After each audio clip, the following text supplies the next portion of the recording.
When it comes to TV series as acclaimed and successful as Mad Men, the reboot question is inevitable, but Jon Hamm is adamant that it should not happen for the prestige drama. Running from 2007 to 2015 on AMC, the series centering on the enigmatic 1960s ad man Don Draper, Hamm, was riveting from start to finish. Series finales are notoriously difficult to pull off, but Mad Men's ending is one of the most acclaimed in TV history.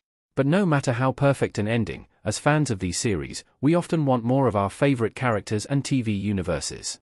For example, fellow AMC show Breaking Bad has continued to add to its timeline with sequel movie El Camino and prequel spin-off Better Call Saul. With Mad Men being full of such rich characters and so centered on the changing times, it seems rife for reboot possibilities. But Hamm lays out a very good reason why that absolutely should not happen. Jon Hamm is happy with how Mad Men ended. Hamm has said there is no story to tell. In 2024, Jon Hamm participated in THR's Drama Actor Roundtable, where he was directly asked what he would say if he was approached to do more Mad Men.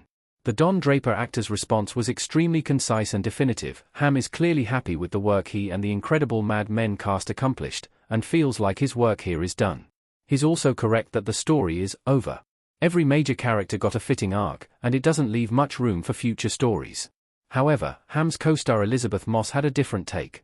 Similar to Hamm, she is also proud of what she accomplished, which is precisely why Moss said she would return for more Mad Men if asked. On Watch What Happens Live with Andy Cohen, Moss said, "Jon Hamm is right, there is no Mad Men story left to tell. The final season wrapped up key character arcs. Whether the viewer reads Don's Zen ending as a lesson in integration or a cynical commentary on how the copywriting industry leveraged the cultural zeitgeist, he has found a true way forward with his life either way.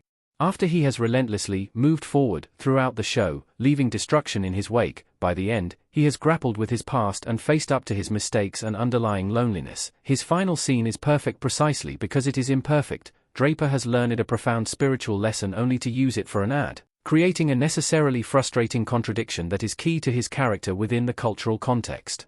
To move forward in a reboot would answer questions that should not necessarily be addressed. Where Don goes from there should be a mystery to the viewer. The forward thinking by season 7 is more about the next generation, like Don's and Roger's children. For instance, Sally states that she is nothing like Betty or Don, but Don tells her she will learn otherwise. Don's generation finds their respective endings. Betty tragically passes, with her evolution as a mother movingly expressed in her letter to Sally. Joan is a one-woman show that would be an amazing spin-off, but the viewer is arguably best left simply knowing she has finally come into her own, along with Peggy. Pete and Trudy reconciled and got their happy ending. A Mad Men reboot could ruin the show's incredible legacy. Mad Men's viewership likely has nothing to worry about. There's really no reason for a Mad Men reboot, and the existence of one would just be pure fanservice. This is especially ironic, because the show's viewership would likely not want the show's legacy to be tarnished with a reboot. Mad Men creator Matthew Weiner has historically not seemed keen on sequels or reboots, so it seems there is no reason to be concerned. Historically, he has genuinely cared about the integrity of the show as a whole. In a 2015 Fast Company interview, he discussed his unwavering commitment to maintaining the integrity and realism of the series throughout its 7-season run. The commercial benefits of a reboot would only be another trapping. His consistent resistance to celebrity cameos, his dedication to staying with the show instead of pursuing other projects, his insistence on auditions for everyone, and his overarching philosophy that the show always wins all point to a creator fiercely protective of Mad Men.